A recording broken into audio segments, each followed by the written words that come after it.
G'day guys, look what rolled up in the mail today. I better put the name there.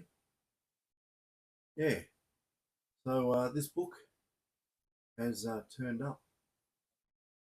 Inside the Metal Detector, 3rd edition.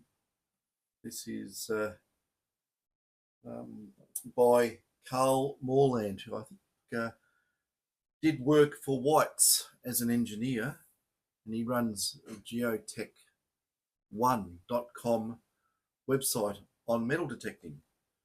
So I've had a bit of a look at this book, and if you want to know anything about the technical aspects of metal detecting and coils, a lot of information in here. I mean, it's pretty thick. So it wasn't that expensive. I think in Australian dollars, total, I bought it on Amazon. I think total price on the doorstep was $64. So I thought that was pretty good. But having a look in here, it's got complete detector designs in here too. All about everything you'd want to know about demodulation, VLF and TR discrimination. Yeah, so he's definitely put the work in on this. You know, there's schematic diagrams there, uh, all sorts of stuff. I've only had a quick flick through it, like I'm doing now, but I'm just ending up on different pages. But I think definitely, there you go. It'll interest a lot of people. Part 2, coils. So it goes into coils. You can have a look at what it covers. A quick look, as it says, quick look. Yeah, fundamentals from page 9 to 79. Coils from 99 to 133. So that's 34 pages, obviously. Proximity methods, induction balance, pulse induction. So there is at least, what is there, about 80 pages on pulse induction detectors. And then we got advanced methods, multi-frequency, advanced PI, hybrid methods, oddball circuits, and yeah, all sorts of other stuff in there. So if you're interested in metal detecting, get that book. There's a first, second, and this is the 3rd edition. I think it's only been out for a couple of weeks. It wouldn't be out for long, I tell you that, because we're all busting to get hold of it. And as soon as I found out it was available, I jumped on and got it. But yeah, so there's going to be a few nights that I will be having a good read through this. Yeah, it's got designs in here too. So if you really wanted to, wow, there we go. Yeah, stuff in here that looks very mind labish, and other stuff, of course. But most of the detectors work on a similar principle.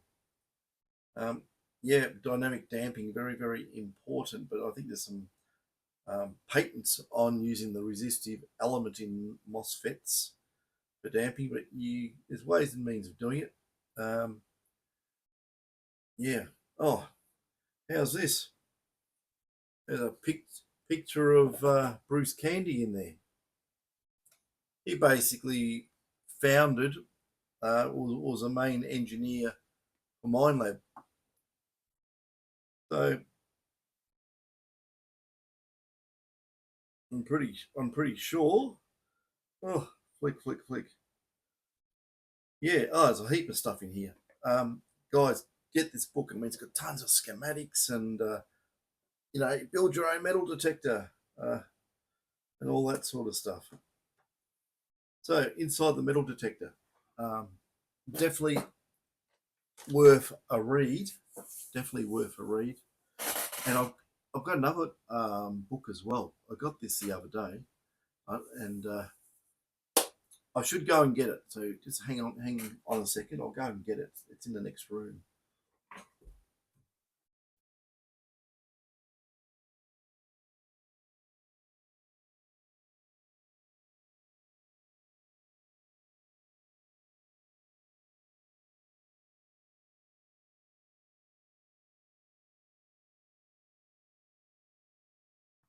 Okay, I'm back. Now, for the years, I've had books like this, but I've traded, bought and sold. Yeah, I got hold of this. And as you can tell, there is a bloke uh, operating a windlass or a winding machine down a hole uh, there on the front. And you can probably see that it's ancient, but this is a reprint of an ancient book. And in here, it's all about gold. Let's try to find it. Anyway, basically what this book is,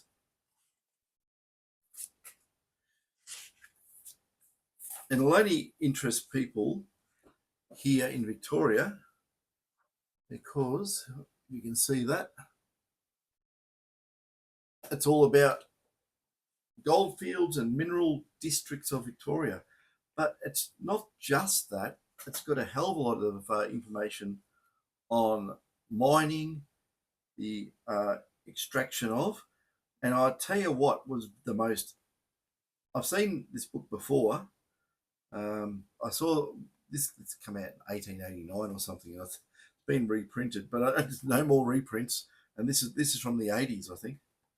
But you know, inside this book, it's got fold-out maps. So if you want to know all about, you know, so we're not going to go and unfold it all, but all about the Stawell goldfields, and there's maps all through it. There's tons of information. But the thing I like here, this is going to be very interesting to a lot of prospectors. It's got tables in here of large nuggets, and it has the size, and it has the location back in the early days when they found large nuggets. And the most interesting thing is it gives you the size and the depth. It tells you exactly where they were found. And there is a hell of a lot of big nuggets that came from land that is basically, you know, 4 feet or 1.2 meters to around about 12 feet, which is getting a bit over 3 meters, but they're big nuggets. These are big nuggets. Now, with big coils and particular types of technology and a little bit of trickery here and there, a little bit of know-how, we can get down to those depths, even down to 12 feet, quite easy on gold nuggets the size of house bricks, which they are. There's some there that are absolutely huge. I mean, there's ones like this big. I mean, you're not going to miss that. And even if it is down in the old, you know, sort of like in a old riverbed or something that's been covered up with overburden, most of the overburden is pretty light going. And that's why I always used to detune my detectors to look for paleo channels to get the reactive heavy ironstone and heavy minerals to bring up the background noise on the detector and see if I could trace it out if it went in a particular direction and how long it went for, and give you an idea that there would be something very, very worthwhile discovering. So then you'd come back with bigger coils and low frequency, deep going detectors, and you methodically go over it. These are big coils. You need 2 people to operate it. You need someone with the control box, and basically you'd get, say, you could just use PVC tubing. It's got a bit of sag in it at those big sizes, but yeah, very, very slim. Now I'm going to put this book down. It's damn heavy. Very, very slim bits of this stuff. Use a wooden dowel like this, and you could take your coil, you just join this together, because you can get them in longer lengths than that. But you can make up frames with this, and you know, that's me bending it. It doesn't bend very much. So you can just, very light, it's light as a feather. just use plastic cable ties to tie one of our, you could probably use one of our flexible coils and make a structure, and you can make it any shape or size that you wanted. And even in high noise areas, you can flip it into a cancel type coil, just turn it into a figure 8, and you'll get that cancelling effect on all the EMI. And what you do then is you put one end of the big circle or square, whatever it is, where it crosses over. Actually, I think I've got one. I better do a show and tell. You won't know what I'm talking about. Some people won't. I just finished off a 2100, so I was using that here. But that's just a smaller version and of the cancel coil, and it's just twisted over. So what happens?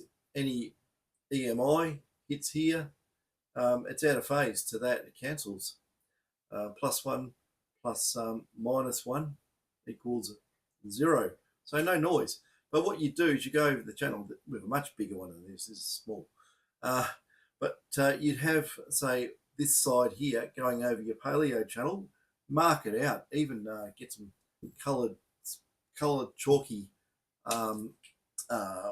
football field type marking paint and spray it on the ground so you know where your channel goes. You find it just by the noise increase in a manually tuned detector, or if you're really good and can do it with a automatic tracking detector. I don't know how you're going to make a tunable offset. Maybe you can, because if you put it in tracking and go over the paleo channel, it's going to track to it, and then if you go off, it's going to be more reactive on the non-reactive dirt. It's completely the opposite the way you want it to go. So what you'd probably do is you get off the paleo channel, bounce both sides of your coil or whatever, or one single coil in the inert part where it's quiet, then lock that in fixed tracking, then go over your paleo channel. That'll bring the noise up, but you'll be able to hear the differences in the noise to get an idea where the heavy mineralization is. Normally that's where all the heavies are, and you know it's heavy, 19 times heavier than water, is that yellow stuff. So, you know, there's techniques that you can use to find the bigger gold that everyone in history has walked over, because there's no way to detect it unless you use special techniques. And specifically, you know, with this stuff, you want to have 2 or 3 people in your party that go out, so you can don't try and do it all yourself. It's difficult. It can be done, but it is difficult. But you know, 2 people on the coil, have a detector box, have an extension lead off, keep a little bit away. All 3 people walking at the same pace, and yeah, you can probably use multiple Bluetooth. You can all have a speaker on you or something of that nature, so you can all hear what's going on. Or, you know, if you want to blast out the neighborhood, you can do that as well. But there's lots. I keep saying this, and I've said it all the time. There's big gold, still big gold out there, and you know, people just don't know how to go about looking at it. They think you put on a you know, an 18-inch coil and away you go.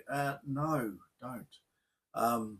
Not on ground that's been heavily gone over already, because people would have done that. Even with changes in technology, anything that's a standout signal is going to be dug and gone, or as in most cases, most people who aren't experienced think everything that's got a broad sound to it is ground noise, and they walk away. In many cases, yes, it could be ground noise, but in a lot of cases, it could be a big gold nugget, just in the fringes at depth. And because the signal from your coil, you know, it's to get here, you're using a big coil, it's a big arc. You're still going to get it as you go over like this. It's still going to pick it up, and it'll give you a wide, weak signal, like, you know, like so. It won't be like whop, whop, whop. It's going to be broad. The bigger and deeper it is, the more broad it's going to be. The bigger the coil, the more broad it's going to be. and a little coil's not going to get down there, so you're not going to get a blip out of it. It's not going to happen.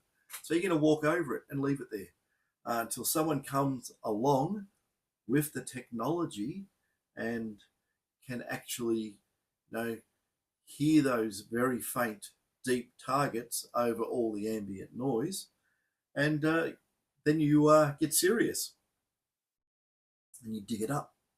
You just basically get a number of people on the shovel.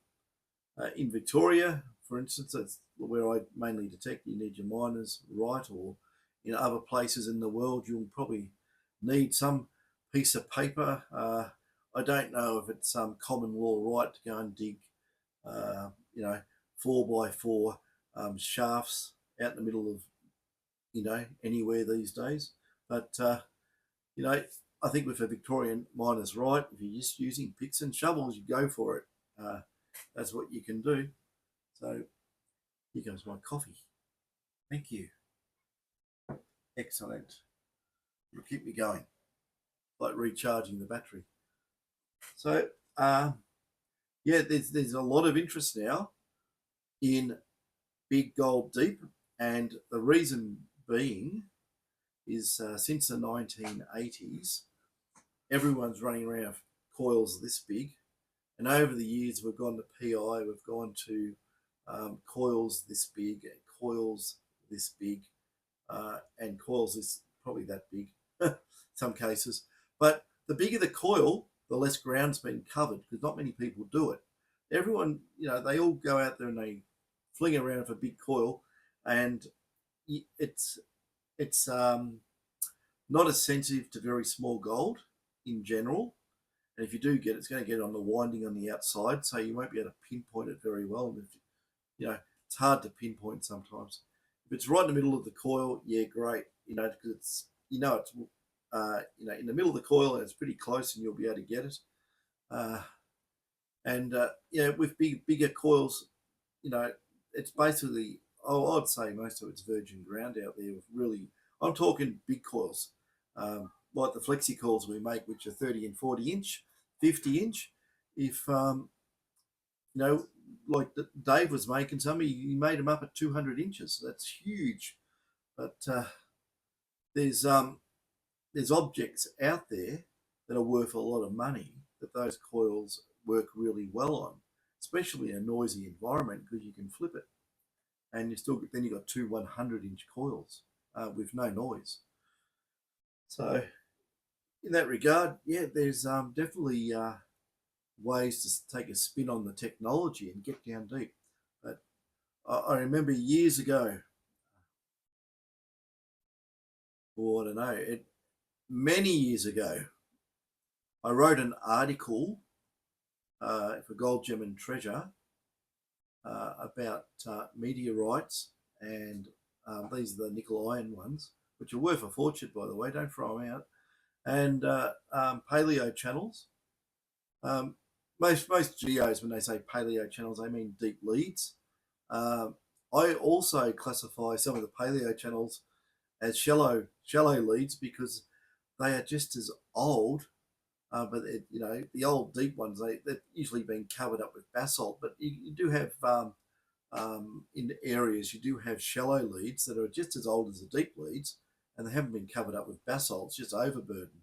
So especially, like I have mentioned before, a lot of those big nugget areas that you find these things are basically, you could probably go from Riola down to Denali, and probably cross over to Maryborough.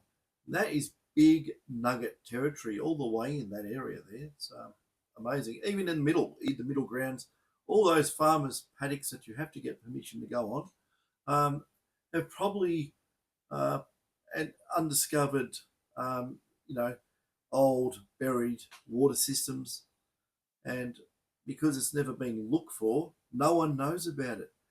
The magic number, if you can just go down 10 feet, 3 meters under the current ground, and just lift it up and have a look, my God, it'll be like Aladdin's cave in some areas. It really will be. So, look, over the years, this is exactly what's happened. So we start off in the 1980s. We get small coils. People run around VLS, very sensitive, pick up all their little, not the fly specks. They weren't that sensitive to pick those up very well, but all your basic grams and up sizes that are shallow have all been picked up, because I went to Denali in the 80s, and it was like, it was like the standing room only sort of thing. But everyone was in the same areas. But there's a big area, and on the fringes there was no one. They all just go to where the diggings actually are.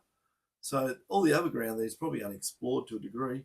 I know someone who found 250 or 260 ounces along the main road on the fence line, probably about 2 kilometres odd, or a little over a mile odd, whatever it is, out of the town.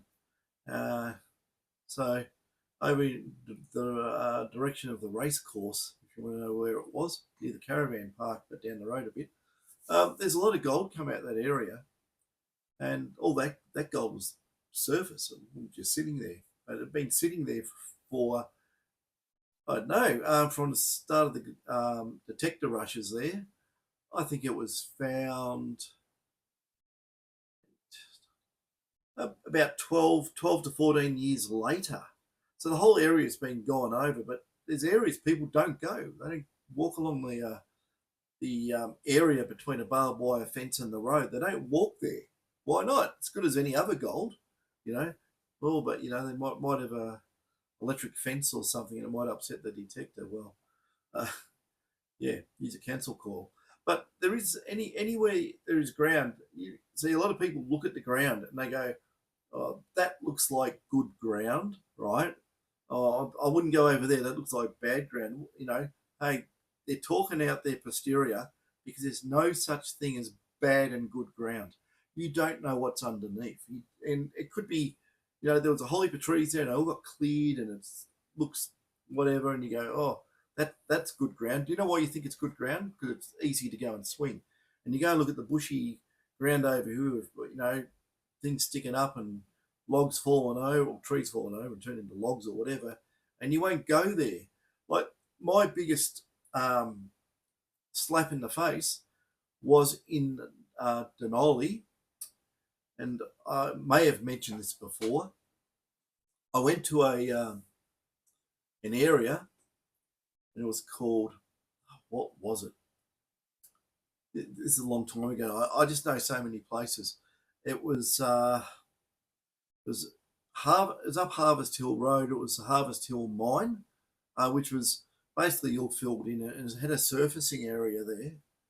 And this was very early days, and I was staying at the caravan park, and I detected all over, and I got something like half a gram or something of that with my Bounty Hunter 840 or whatever I was using at the time. And I remember a big branch had fallen off one of the big gum trees there, and it was laying down over half the surfacing area. And it was a really hot day, and I looked at it, and I said, "Oh, bugger that, I'm not going to do that." And anyway, called it quits, went back to the caravan park, had some cold beers, and the guy in the next caravan where I was drove in, and runs inside the caravan really quickly. And he's run in there because all he wanted to do is go and squirt water on this rock with gold sticking out of it. And he did come out, and there was a big commotion, and he's showing everybody this beautiful rock. It was like a specimen, but we calculated it. We did a water gravity test on it, or I think actually one of the well-known guys who does the maps did that, and it was 8 ounces of gold in this thing. And I said, "Oh, where'd you get that?" And he goes, "Oh, Harvest Hill Road Mine." And I went, "Oh, in the area, you see the big tree branch?" He goes, "Oh yeah, me and the wife pulled that away, and that's where it was under." I went, "Oh, bloody hell!" So it's stuff like that happens. It's amazing. It was under that fallen tree branch, and I would have found it easy. He said, "No, it's just not far under the surface." So you know what I did the next day, don't you? I went back there and fine tooth comb the whole area, and it wasn't another skerrick. So yeah, it's just he was lucky. But yeah, it used to be good in those days. People would come in and so oh look what I've got, oh gee, oh.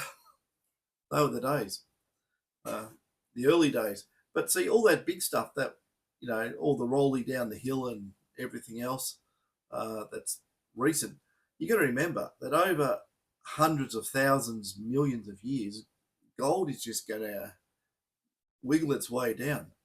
It's going to go down and down and down. It's going to get covered with overburden, hill wash, and whatever else. And you're going to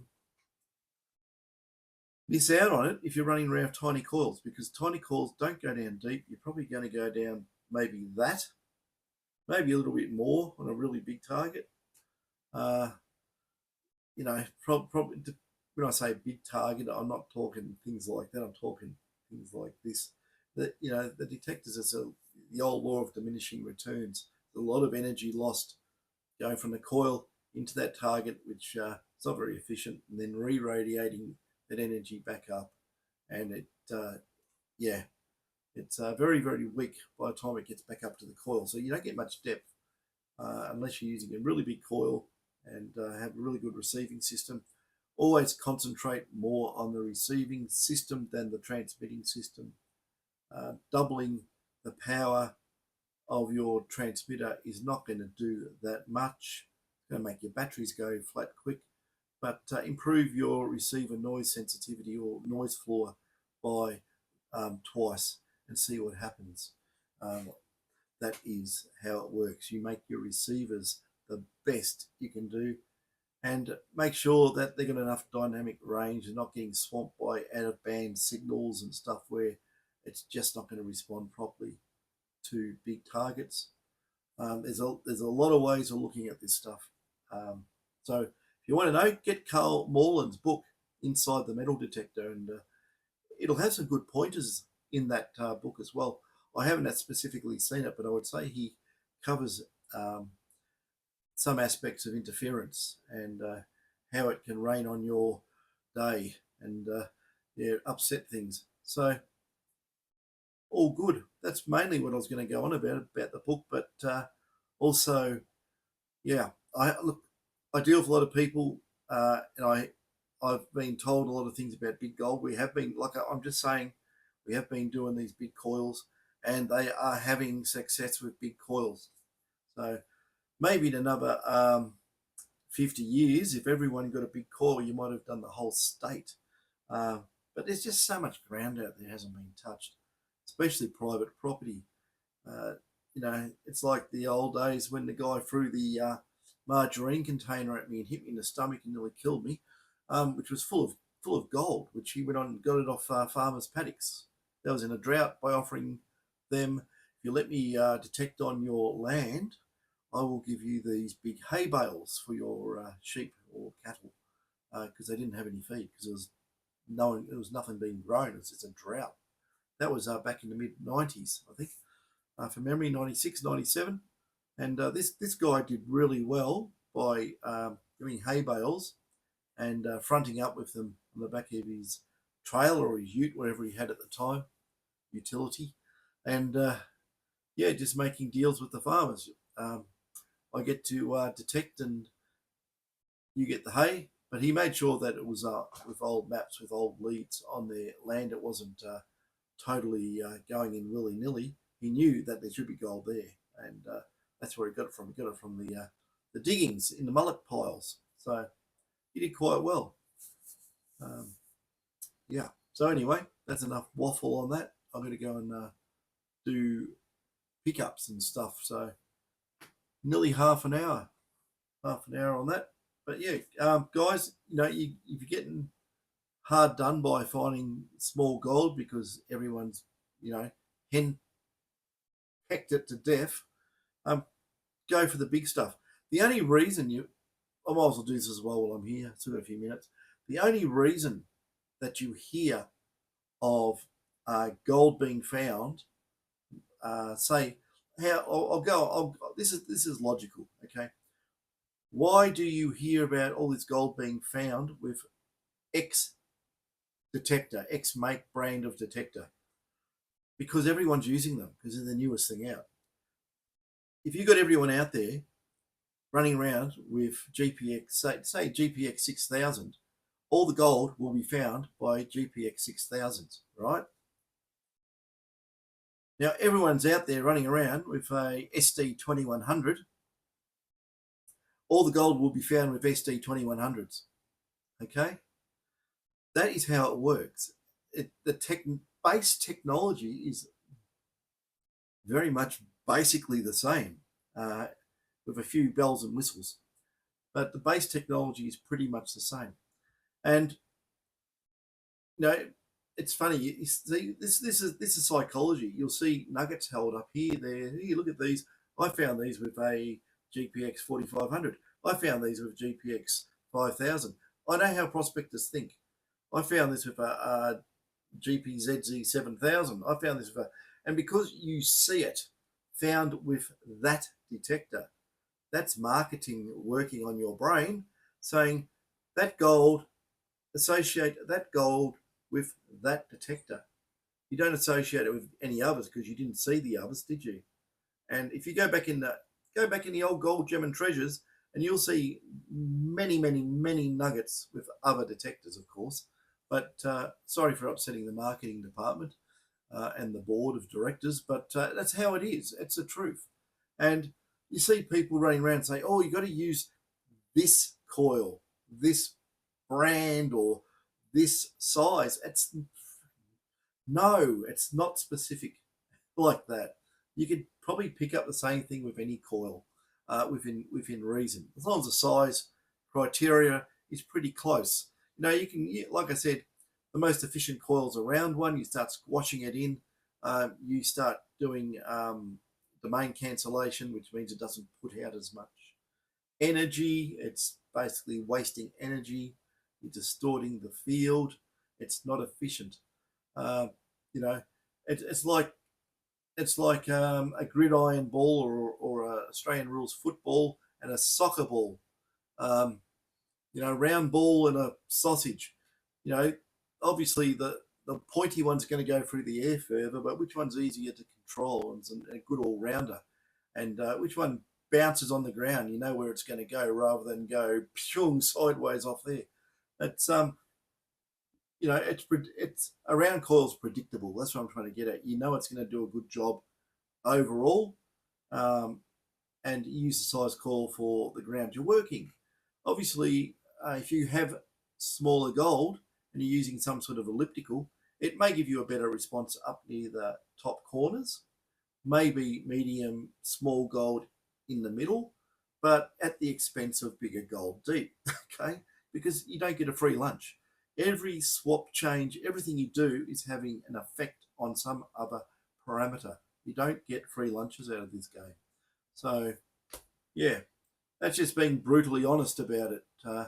You could go and get an old SD 2000, speed it up, put up the time base. It's got a beautiful front end in it. Change the input MOSFETs because they're lossy as hell. But it's got a very, very low noise front end set up in there. Clock it up, and there's other things you can do to get noise out, of course. But I'm just saying basically. And now you get a very, very, very effective small gold machine. It'll pick up tiny bits of gold, no problem whatsoever. Put a 8-inch coil on it, and you'll pick up gold like anyone else. All the little specky bits with a detector that came out in 1996 or something, or 97. It's that old, and it'll work just as well. It's got more knobs to fiddle, but it still does the same job. You just make it do something that's different. And all modern PI detectors are just a play on that theme from then on. Multiple pulses. You know, the dual voltage. Well, we have one pulse, this at 5 volts and one at 15. We make it shorter to get more pulses in and squeeze the energy into it. There's lots of things you can do. You can even overlay small pulses on the big one.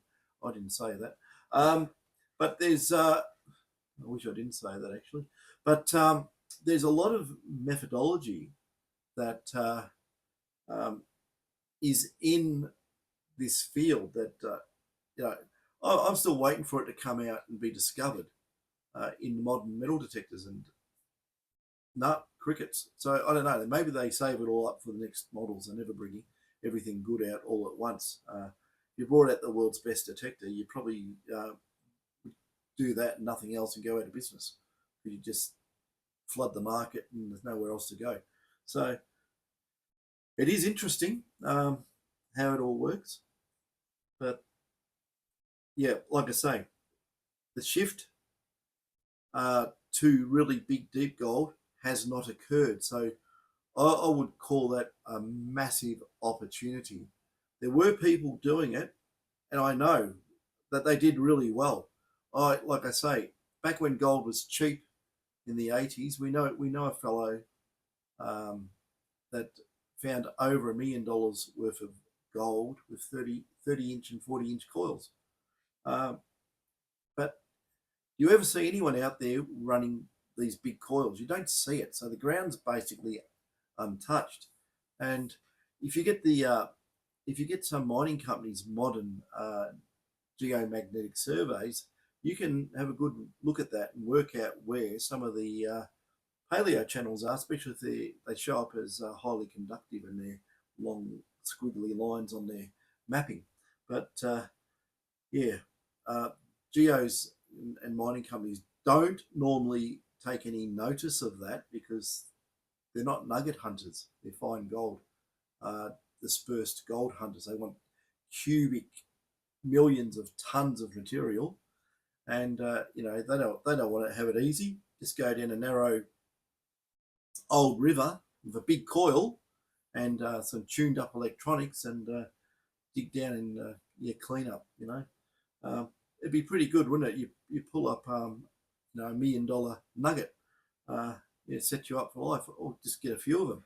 Get a few nuggets, $100,000 or whatever. It all adds up. I saw a fellow. Well, I'll go back a little while. I think it was year before last, or could have been last year. Rang me up. He said, "Oh, do you want to buy a nugget?" And I said, "Oh, what is it? How big is it?" He goes, "Oh, it's 67 ounces." So no, yeah, but that helped him. Probably paid off his mortgage. So yeah, it's all out there. Big gold is out there, but people don't have big coils running around looking for it. So you're not looking for it, you're not going to find it. Simple. You don't put it in, don't get it out.